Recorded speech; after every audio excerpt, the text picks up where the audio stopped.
నిమ్మకాయల జ్యూస్ అండి. 1 మంత్ వరకు ఏ విధంగా స్టోర్ చేసుకోవాలో చూద్దామండి. మన నిత్యావసర జీవితంలో నిమ్మకాయల వాడకం చాలా అయిపోయింది కదా.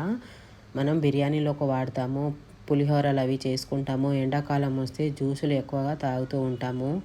ఎప్పుడైనా మార్కెట్ నుండి తెచ్చుకుంటాము, లేదంటే పుట్టింటికి పోయినప్పుడు అక్కడ చెట్లు బాగుంటాయి, లేదంటే బంధువులు చుట్టాలింటికి పోయినప్పుడు కూడా చెట్లు బాగుంటే ఒక 20, 30 కాయలు అలా తెచ్చుకుంటాము. ఫ్రిడ్జ్లో స్టోరేజ్ చేస్తే మహా అంటే వారం రోజులు ఉంటాయి.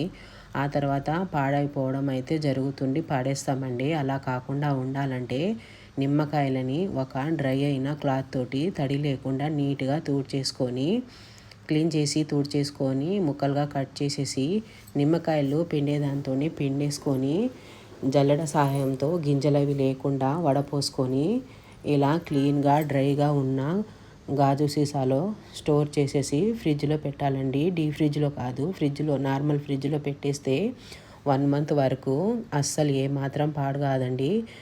మీరు మీ చేతిలో కూడా తడి లేకుండా చూసుకోండి. ఈ టిప్ మీకు యూజ్ అయితే తప్పకుండా ట్రై చేయండి. మరో రెసిపీతో ఉంటా. లైక్